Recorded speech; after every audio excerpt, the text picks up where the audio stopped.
Hi, folks. You're with Tacitus today, your pushback channel, and thank you for joining this live stream.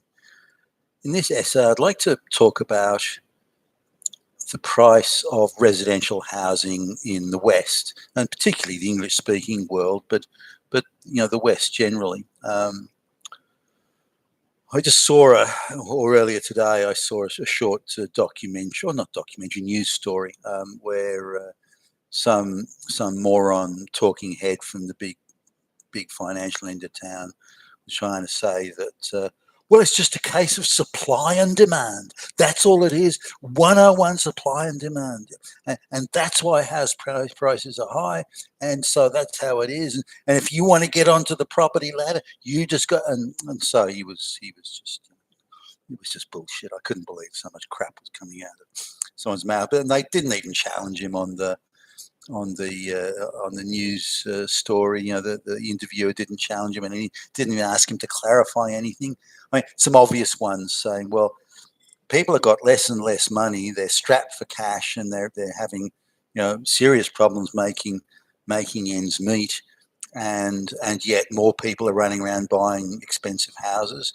Can you tell me how that works, Billy Bob? But nothing like that. There were just no questions. I mean, Billy Bob would have been screwed if I'd been there asking the questions. Just some basic ones. Just charts on how expendable incomes sharply going downhill, and how when time when people had no money, house prices were just going through the roof. The two don't add. It can't be demand. If people don't have money in their pockets, they can't buy shit. If they can't buy houses, then there won't be the demand, and so on. So obvious stuff. But let's take a look at this, because it's a scam of monstrous proportions that's going on in the West.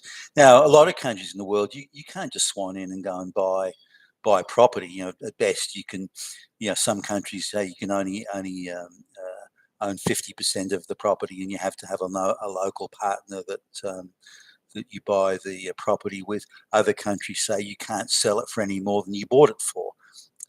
Others, you have to pay a special sort of super tax if you buy property locally. So there are various things to stop outside speculators from bidding up the price of houses, so that the local people, the people who have to live in the country and raise families in the country and live by the wages that country pays, so those people have a chance to live their lives. But in the West, that's just not the case.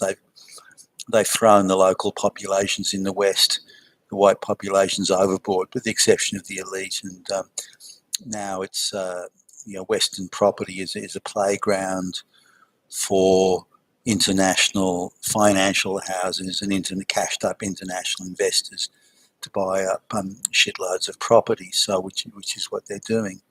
Now, in a sort of a country like Australia, where there's really only two, maybe three at a pinch, larger cities, then there's not that much real estate you have to buy before you're seriously corrupting and affecting the prices and the availability in the property market. So when you get a cashed up Chinese investor, one of the Communist Party general goons, coming in and buying 250 freestanding properties, or another one of the most expensive suburbs in Australia, the guy just swans in and buys 50 properties and so on.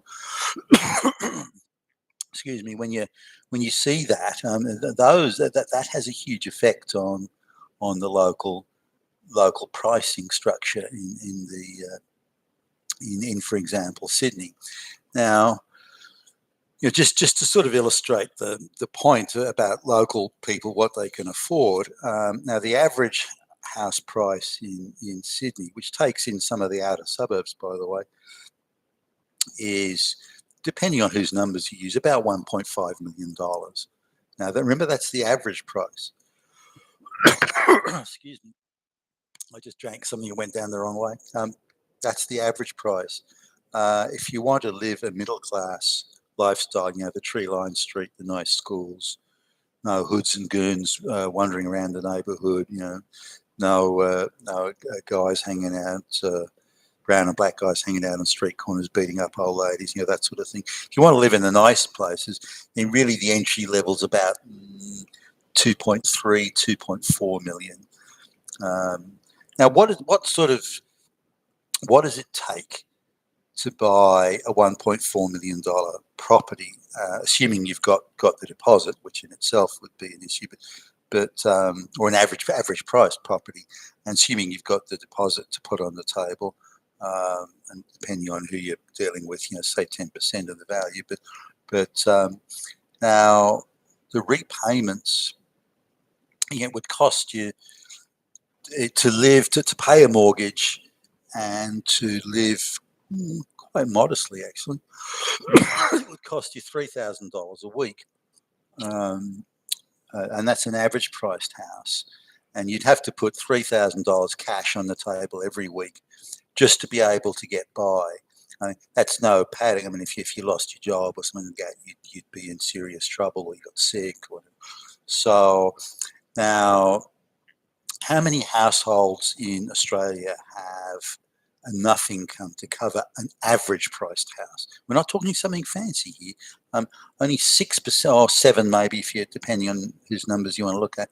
7% of households have enough income to be able to purchase a average priced house and to live that life. Now, if they have children, for example, or if they have some other expense coming in, beyond the minimum, then if they want to renovate the place, or if they want to buy something a bit more expensive, a bit more upmarket, then the equation changes again. But by the time you get to the 2.25 million, which is really the middle class entry level now, you're already down to less than 2% of households. And remember, that's to enter that level. That's not you've got gazillions and you've got Jet, or anything. That's not that. That's just to enter that level. So that's what an elite sort of group now. If you want to live in those nice middle class suburbs, I'm not talking about people that bought the house 50 years ago or something, is still living there. I'm talking about people who want to buy it today, or have had to buy it recently. But if you look at the amount of houses that are sold and churned in those categories, there's a lot of houses in there, way more than the local people could ever afford to buy from their income. And so clearly, just based on the raw mathematics, the purchasing of local property is not being done by local people working locally and having to pay the mortgage and put the kids through school and so on.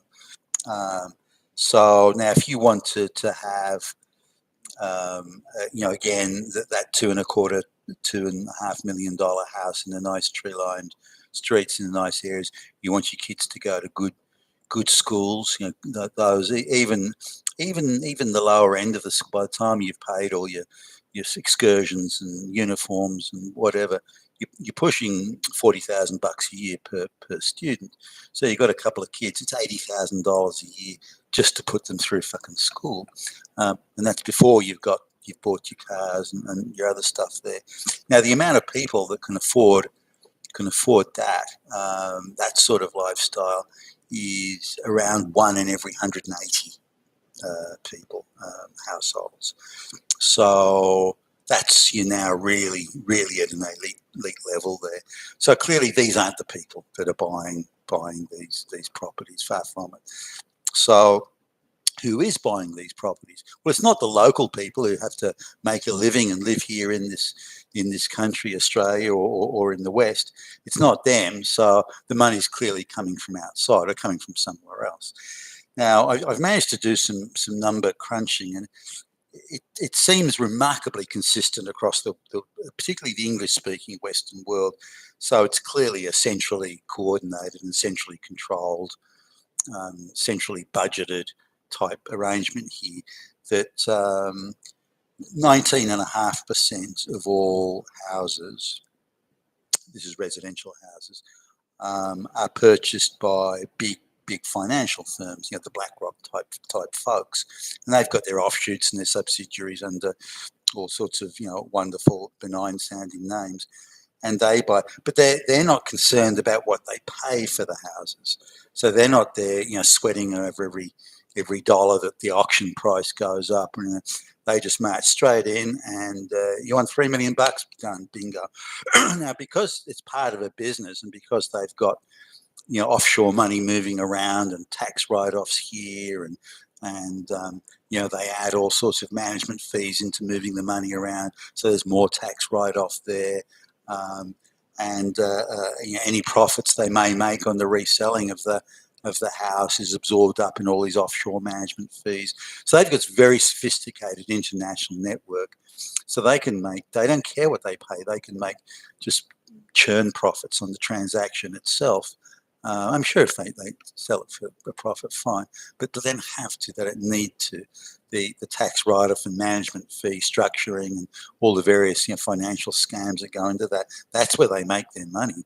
In effect, the buying and selling of the property is really, in essence, a money laundering exercise, and they do it very well.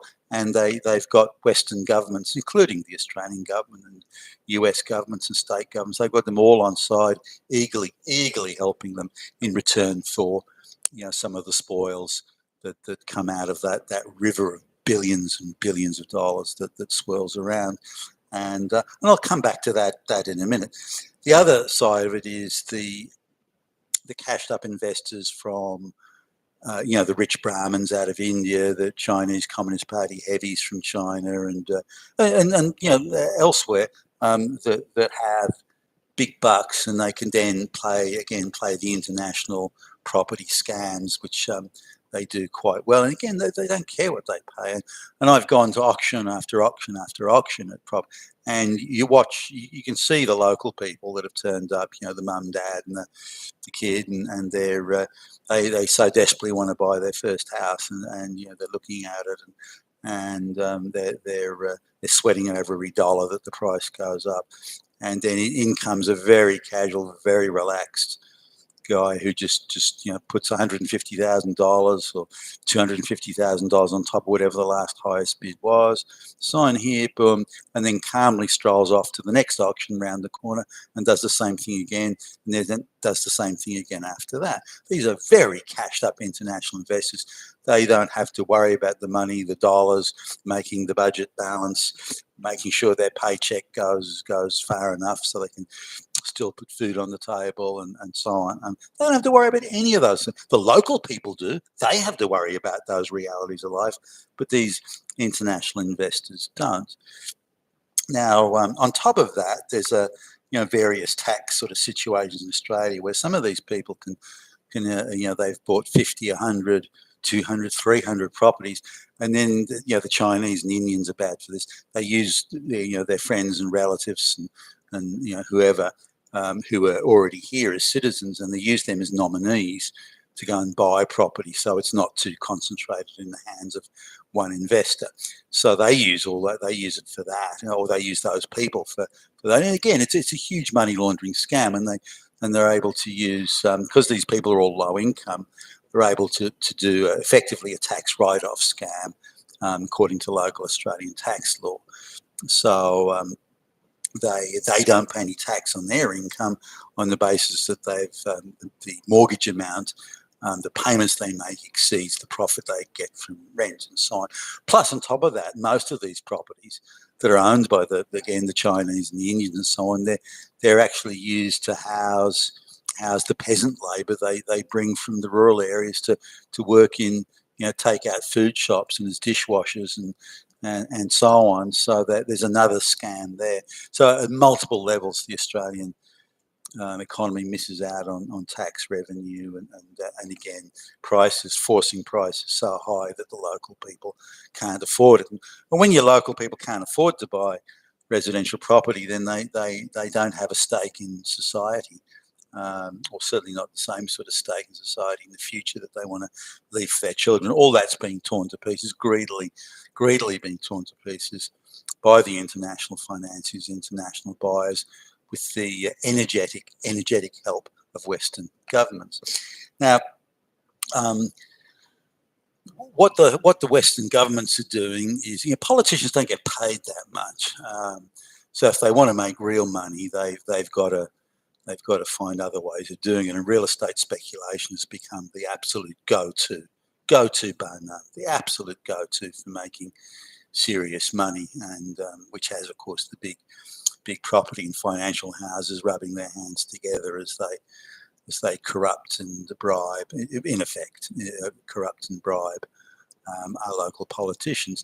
Now, when the globalists managed to take sufficient control of the Western government, sort of, the late 90s in particular, and that's when they really sort of did the ramping up of migration. So, say in Australia's case, the decision was made without consulting the population, or it was never voted for. No one asked for it. It was forced on the people, and they were deceived horribly as to how the migration would work out. They were told it's going to be all engineers and doctors, and they're all going to speak perfect English, when in reality it was just hundreds of thousands of illiterate peasants.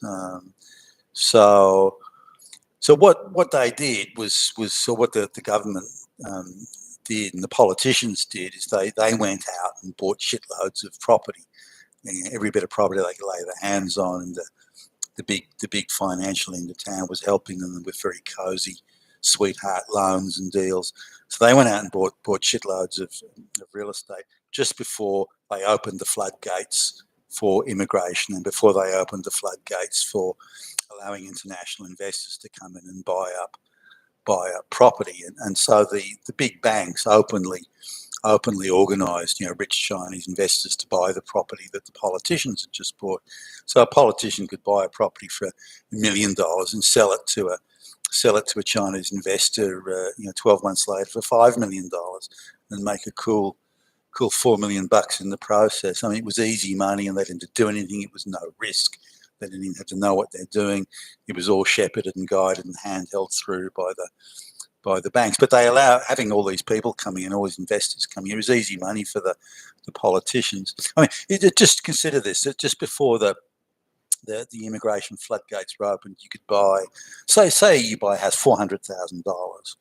Now, within 20 years, that 400,000 was $2.5 million. In fact, not even that. So just sitting on that property without any risk, you could make 500%. You could double your money every 5+ years. And if you've got a big, decent sized real estate portfolio, you can make a shitload of money, and many of them did. But there are other things. This is called front running. It's like in a form of insider trading, if it were the stock market. So these politicians are engaged in insider trading and front running. That is, you're getting in front of the buyers because you know they're coming in. So it's called front running. And they were doing it all over the place. I mean, for example, there's a beach suburb that was really an out of the way area with, no shops, very very small roads, no transport hubs, and 20 years ago, or not even that long ago, a few politicians were buying up, lots of property in this area, and wouldn't you know it, the government then suddenly decided to put in some, do some really major road works and seriously improve the roads, put in a transport hub, put in a shopping centre with some good supermarkets and medical centre and all these sort of things. So if in 1998 you could have bought quite a nice house in the area. Remember, it's quite out the way. You could buy a nice house for say $110,000. That same property today is worth over $3 million. And again, many politicians buying up shitloads of property in the area and selling out at absolute windfall profits. So there's a lot in it for the politicians, and the politicians, their wages haven't increased sort of hugely, and the cost of living has gone up for everybody. But they can play this front running insider trading game and make a fortune out of it. And there are politicians that would be worth maybe a couple of million at best. They're now worth 20 or 30 million, 40 million, just from playing around with real estate with the help of the the banks, and again doing this front running insider trading. So I just want to say there that the price of property doesn't need to be anywhere near what it is. If property, so say the average price 1.5 million dollars for a house, if property had kept pace with wages and had more or less, the equation was more or less in line as it had been, say, in 1970, then that property, instead of being 1.5 million, would be, say, $475,000. And so that gives you an idea that the property's $1 million overvalued relative to the purchasing power of wages. That's the extent of the inflation and the bubble, if you like, in real estate. And people are paying 3+ times more to buy a house today than they were in 1970. And what they're doing is they're taking that out of having children. Whereas it was quite common for a guy buying, a guy in a factory could buy it was an ordinary house. It was nothing fancy, but he had 3 bedrooms, a bathroom, a garage, and he had a car in it. And they went on a driving holiday, that sort of thing. But the guy had 3 kids.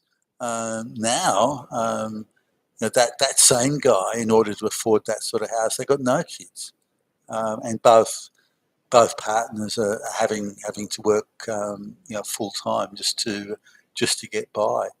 So it's caused, huge social changes in the West. But again, the people never voted for this or wanted it or asked. It's been thrust upon them by the globalists, and a very small elite are getting fantastically rich from this fucking scam. You've been with Tacitus today, your Pushback channel. Thank you for listening.